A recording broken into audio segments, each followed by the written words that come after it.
Bursa Pilkada Jakarta semakin ramai. Setelah nama Anies dan Ahok disebut-sebut sebagai calon kontestan, muncul pula nama putra bungsu Presiden Jokowi, Kaesang Pangarep. Nama Kaesang muncul setelah foto dirinya bersama Budi Satrio Djiwandono beredar di media sosial. Di foto tersebut ditulis keduanya sebagai bakal calon pemimpin Jakarta 2024. Budi Satrio Djiwandono adalah keponakan Prabowo Subianto yang juga kader Gerindra dan anggota DPR RI. Saat Pilpres lalu, Budi Satrio Djiwandono merupakan komandan tim komunikasi TKN Prabowo Gibran. Wakil Ketua Umum Partai Gerindra Habibur Rahman menyebut poster Budi Satrio dan Kaesang muncul karena aspirasi masyarakat. Tapi soal keputusan resmi mengenai duet Budi dan Kaesang akan diumumkan Ketua Harian DPP Gerindra Sufmi Dasko Ahmad. Terkait poster misalnya ada Pak Budi Djiwandono dengan Mas Kaesang, ya, saya pikir itu sebagai bentuk penyampaian adanya aspirasi masyarakat kepada kami. Ya. Adapun keputusan resmi nanti akan diumumkan Pak Dasko berdasarkan putusan Pak Prabowo pada saatnya. Banyak sekali aspirasi masyarakat Jakarta, ya, terutama masyarakat dari Jakarta Timur, daerah pemilihan saya, yang ingin mencalonkan Mas Budi Djiwandono sebagai Gubernur Jakarta periode mendatang.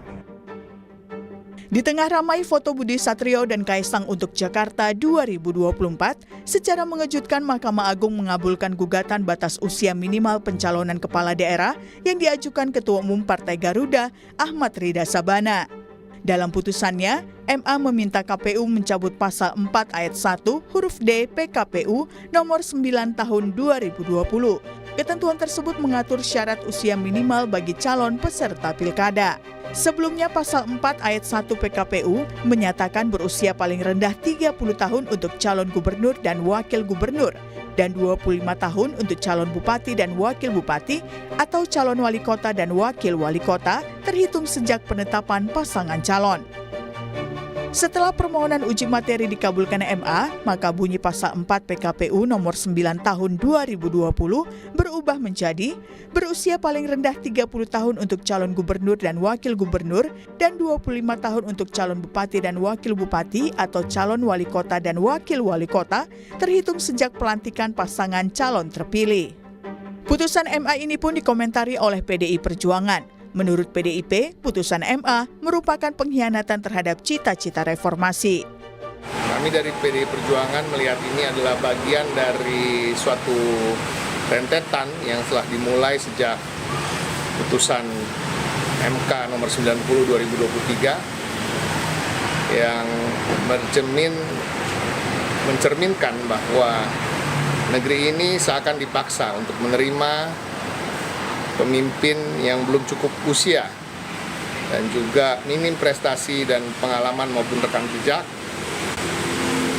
Dan ini adalah sesuatu hal yang kami anggap sebagai pengkhianatan di level tertinggi terhadap cita-cita reformasi. Sementara itu, Presiden Jokowi memilih tak berkomentar terkait keputusan MA tersebut. Jokowi meminta media menanyakan langsung ke Mahkamah Agung. Tadi MA sudah memberikan putusan untuk mencabut batas usia kepala daerah, Pak. Ada tanggapan soal ini, Pak? Itu tanyakan ke Mahkamah Agung atau tanyakan ke yang gugat. Tapi Bapak sudah temukan itu, Pak? Sudah baca sebelumnya? Sudah baca hasil putusan itu, Pak? Belum.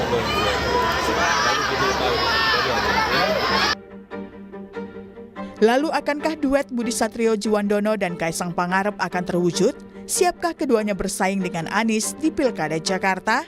Tim Liputan, Kompas TV. Mahkamah Agung mengabulkan gugatan mengenai batas usia di pemilihan kepala daerah. Yang mengejutkan, putusan dikeluarkan hanya dalam waktu 4 hari sejak diajukan. Singkat sekali. Dan bersamaan pula dengan viralnya foto putra bungsu Presiden Joko Widodo Kaesang Pangarep dan Budi Satrio Djiwandono yang bertuliskan bakal calon pemimpin Jakarta 2024. Nah, benarkah MA mengubah aturan untuk membuka jalan bagi Kaesang Pangarep melaju di Pilkada Jakarta? Kita akan bahas soal ini bersama analis politik sekaligus Direktur Eksekutif Carta Politika Yunarto Wijaya. Selamat pagi Mas Toto. Selamat pagi Mas Radi. Siap. Ini kayak dejavu nih saya nih, sebelumnya kita bahas rame-rame kemarin sebelum Pilpres, sekarang terjadi lagi sebelum Pilkada Jakarta. Ada yang bisa Anda analisis soal ini, Mas Toto? Sebenarnya yang mengagetkan adalah kalau kita masih kaget. Ya. Karena sebetulnya kan sudah ada pola yang terjadi ya. Apakah ini tidak bisa disamakan dengan keputusan MK nomor 90? Banyak sekali kemiripan. Bukan hanya dalam konteks terkait dengan kecurigaan masyarakat penggunaan hukum, terkait dengan kepentingan elektoral keluarga tertentu. Lalu kalau kita bicara penggugatnya ya, tadi kan Pak Jokowi bilang tanyakan penggugatnya. Ya. Penggugatnya Partai Garuda, Ketua Umum Partai Garuda, yang juga dulu pernah melakukan gugatan dalam rangkaian peristiwa menuju keputusan MK nomor 90. Ada PSI, ada Garuda, ada beberapa kepala daerah yang kebetulan adalah kader Gerindra. Dari sisi ini pun kan, dan kita tahu Garuda ini ketua umumnya kalau disebutkan tadi adalah keluarga dari Ahmad Riza Patria. Betul. Sangat Ahmad kental Ridho kaitannya Sabana dengan ya? Partai Gerindra. Ya. Kalau ditanyakan lalu kenapa langsung curiga Kaesang, kalian mengada-ngada misalnya begitu. Ya. Bukan orang yang mengada-ngada. Sebelum ramainya keputusan MK ini, beberapa hari terakhir sudah muncul wajah Kaesang. Yang memunculkan adalah petinggi Partai Gerindra juga di sosmednya. Berbarengan dengan Budi Jiwandono, Cagup dengan Cawagup. Kalau tadi Habibur Rahman juga mengatakan alasannya, misalnya Budi Satrio Jiwandono disebabkan karena keinginan masyarakat Jakarta Timur. Ya. Saya kok yakin tidak ya, karena Budi ini bukan dapil Jakarta Timur. Dapil Jakarta Timur itu Habib. Ya. Budi ini wakil dari Kalimantan Timur. Jauh sekali Jadi dapilnya. saya nggak tahu gitu logikanya dari mana. Jadi ya sudahlah, saya pikir ini kan sudah jelas pattern yang ada. Mas Kaesang pun menjadi ketua umum di PSI itu disebabkan oleh proses yang sangat instan. 2 hari langsung jadi ketua umum. Jadi saya pikir kita tidak perlu kaget lagi. Dan silahkan kalau Mas Kaesang mau maju sekalian gitu, saya pikir jangan nanggung. Ada Mas Ngobi maju, ada Mas Gibran maju, ada Mas Kaesang maju, dan ya sudah, biarkan masyarakat yang kemudian menilai, termasuk kita akan menguji masyarakat Jakarta yang katanya paling rasional, Betul. apakah bisa menerima pasangannya atau tidak. Ngomong-ngomong masyarakat Jakarta yang paling rasional, saya juga agak sepaham dengan Mas Toto, karena ini berkaca dari Pilpres dan Pileg lalu saja tidak sejalan lah ya dengan apa yang terjadi di beberapa provinsi lain begitu, mulai dari Jawa Tengah, Jawa Timur, Jawa Barat begitu. Hanya Jakarta saja kalau saya lihat kemenangan bukan pada sosok Prabowo Subianto dan Gibran Rakabuming Raka. Bahkan di pemilu legislatif juga pemenangnya bukan PDI Perjuangan melainkan Partai Keadilan Sejahtera. Ini khusus untuk Jakarta. Saya mau bicara juga ini saya akan tanyakan ke Mas Toto, apa sih sebenarnya yang ada di benak masyarakat Jakarta hari-hari ini ketika melihat rangkaian ya, kita melihat satu rangkaian Pilpres dan sebentar lagi nanti menghadapi Pilkada Jakarta, Mas Toto. Iya, pertama memang Pilkada DKI ini selalu membuat kejutan. Kalau kita ingat di 2012 dan 2017, 2012 orang menjagokan Foke. Siapa yang menyangka kemudian Wali Kota Solo maju dan mengalahkan tokoh-tokoh nasional, termasuk incumbent Foke. 2017 juga siapa yang menyangka Ahok bisa kalah. Ya. Dan siapa yang menyangka Anies, mantan menterinya Jokowi, kemudian tiba-tiba maju. Jadi mungkin ya, kalau saya menduga-duga, itu juga yang ada di isi kepala teman-teman yang ingin mengajukan pasangan yang mengejutkan kalau jadi maju ya. Ada Budi Satrio Jiwandono dengan Kaesang, karena mungkin merasa ada mitos yang mengejutkan inilah yang akan menang. Tapi harus dilihat juga loh dalam pattern yang ada, apakah tidak pernah ada darah biru, punya nama besar, anak muda juga yang pernah maju ada. Di situ ada nama Mas AHY. SBY mantan presiden 2 periode, ganteng, muda, mewakili kaum milenial, dan kita tahu ada di peringkat terakhir dalam pertarungan dengan Ahok dan Anies. Ada indikasi apa harus dilihat juga. Jangan-jangan munculnya darah biru itu kan modal yang paling dimiliki ya oleh Budi dengan Kaesang, ponakan Prabowo dengan anaknya Jokowi. Belum tentu kalau di Jakarta itu menjadi faktor yang bisa menguatkan, bisa jadi malah itu akan melemahkan. Apalagi kalau lawannya adalah Anies Baswedan. Lebih menarik lagi kalau ada Ahok juga di situ. Anies dan Ahok orang bisa lihat kerjanya apa, sementara dua sosok yang pengen dimajukan ini kita belum tahu sepak terjangnya, tapi punya nama besar. Saya meyakini kalau situasi seperti itu bukan tidak mungkin malah akan berakhir seperti AHY. Oke. Ini balik lagi ke putusan MA tadi nih Mas Toto. Ini memutus dalam waktu 4 hari sebenarnya. Singkat sekali ya. Sekarang sudah sedang trennya yang instan-instan sepertinya untuk putusan-putusan seperti ini. Memang biasa kalau memang dilihat putusan-putusan ini muncul di tahun-tahun politik, melihat tren yang serba singkat, serba instan tadi itu, Mas Toto. Kalau buat saya begini, bukan hanya masalah instan saja ya. Ada beberapa hal yang kalau dalam logika awam, saya nggak mau mengatasnamakan hukum karena saya bukan orang hukum. Betul, ya. Ini dari kacamata politik saja. Agak janggal. Pertama, ketika Partai Garuda yang memunculkan lagi, dan kita tahu banyak sekali pembahasan bahwa Partai Garuda dianggap sebenarnya sangat dekat dengan Gerindra. Di situ kan ada potensi konflik of interest, seperti yang pernah terjadi misalnya pada rangkaian keputusan MK yang kontroversial kemarin. Ya. Yang kedua, kalau kita bicara mengenai PKPU yang sudah menyertakan tadinya terkait usia 30 tahun itu adalah pada saat penetapan calon. Iya, penetapan. Dan kemudian sekarang diganti terminologinya menjadi pada saat dilantik. Itu menurut saya jadi menarik. Logika awam saja, PKPU itu kan menjabarkan mengenai penyelenggaraan pemilu. Iya. Harusnya tidak salah ketika itu lebih menjabarkan proses pencalonan. Bukan proses pada saat sudah dilantik dan akan menjabat. Itu logika yang kedua. Ya. Yang ketiga, kalau kita mau bandingkan dengan keputusan MK 90, keputusan MK 90 itu jauh lebih banyak memberikan ruang buat anak-anak muda. Kalaupun mau itu jadi alasan ya. Karena itu kan hanya batasan usia 35 tahun misalnya, atau dengan terminologi pernah jadi bupati, wali kota, dan lain-lain. Yang ini menarik loh Mas Radi. Ya. Yang membedakan hanya tadinya yang tanggal lahirnya itu sesudah 27 Agustus 94 itu nggak bisa maju. Iya. Karena pendaftaran calon 27 Agustus. Betul. Sekarang yang bisa maju itu sampai kemudian katakanlah bulan akhir atau akhir Desember atau awal Januari 2025. Ya. Karena batasannya adalah pelantikan. Oke. Kok bisa kebetulan banget ya Mas Kaisang itu lahirnya 25 Desember 1994. Saya tidak tahu gitu ya. Tapi artinya kelonggaran yang diberikan oleh keputusan ini jauh lebih sempit dibandingkan keputusan MK tahun 2023 kemarin.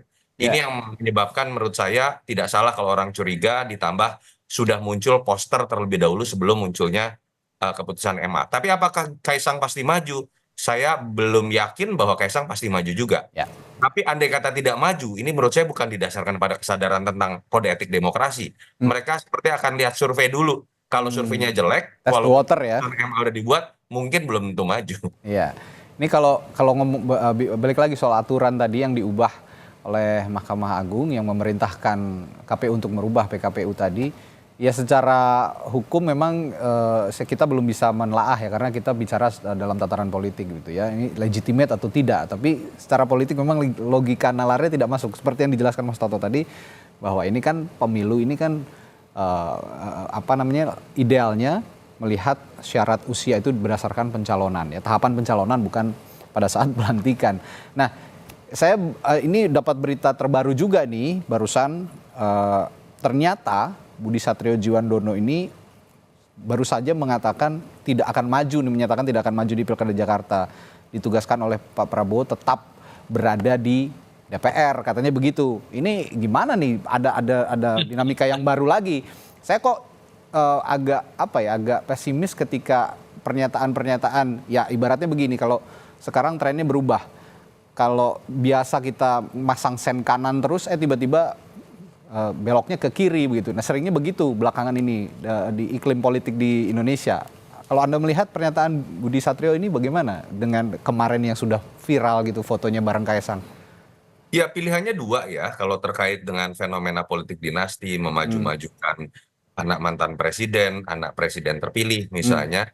Yang pertama ya katakanlah misalnya ada perbedaan pendapat ini, katakanlah memang jangan-jangan suaranya belum bulat misalnya.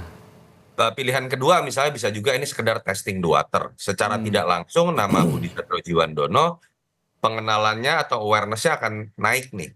Sekaligus testing the water juga, andai kata Mas Kaisang kemudian memang dimajukan di Jakarta, entah cagup atau cawagup, penolakannya seperti apa, penerimaannya seperti apa. Paling tidak ini kan sekarang jadi bahasa nasional begitu ya. Ya.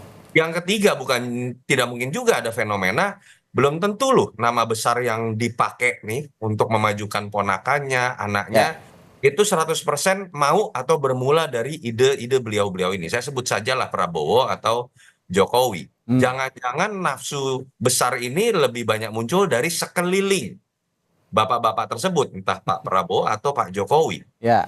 Orang-orang yang ingin kemudian, ya mohon maaf ya, saya mengatakan kalau zaman Orba dulu sering dikasih contoh itu almarhum Harmoko. Yang terus mendorong Pak Harto misalnya pada situasi ketika dianggap sudah tidak layak maju pun untuk tetap maju. Tetap maju. Semua cinta Anda, anak Anda pun bisa maju, kira-kira seperti itu. Nah itu yang mungkin juga terjadi, budaya ala Orba menjilat atasan, menyenangkan, termasuk kepentingan mereka untuk tetap berada di lingkaran kekuasaan, dan itu lebih mungkin terjadi kalau bosnya dan kemudian keluarganya ikut tetap ada dalam pusaran kekuasaan. Jadi ya agak ragu juga ketika saat ini didorong-dorong, padahal bosnya sendiri seperti kata Mas Toto tidak punya intensi seperti itu gitu ya kira-kira. Belum tentu idenya muncul, tapi kadang-kadang kan kalau semuanya menjilat, semuanya mendorong-dorong, sure juga gitu ya. Ini kita gunakan bahasa yang terjadi dalam Yang paling ekstrim begitulah ya bahasanya ya. Betul. Nah, jika resmi diusung Gerindra, ini kita berandai lagi nih ya, karena ya seorang Sufmi Dasko, ketua harian DPP Partai Gerindra begitu, yang punya posisi sentral gitu di Partai Gerindra, ini kan sudah memasang foto ini di akun media sosial. Nah, jika resmi diusung, apakah Budi Satrio dan Kaisang ini pasangan yang akan menarik perhatian dan akhirnya dipilih warga Jakarta? Kira-kira menurut Anda juga kan sering menelaah begitu ya, bagaimana elektabilitas tokoh-tokoh yang berseliweran di Jakarta ini. Bagaimana nih Mas Toto? Kalau dalam survei-survei yang ada sebelum, tentu saja nama Budi Satriojiwandono saya yakin tidak ada satupun lembaga survei yang pernah memasukkan. Kalau Kaisang masih ada ya? Ada, tapi tidak tinggi. Oke. Dan kalau kita lihat secara personal branding, sulit buat bersaing dengan tokoh seperti Anies atau Ahok yang jelas punya basis masanya tersendiri. Ya. Akan tetapi kan kita tahu, ini bukan tentang Budi, bukan tentang Kaisang. Ya. Ini tentang Prabowo dan tentang Jokowi. Ini tentang image kekuatan Prabowo dengan kekuatan image Pak Jokowi. Jangan-jangan ini tentang perangkat birokrasi.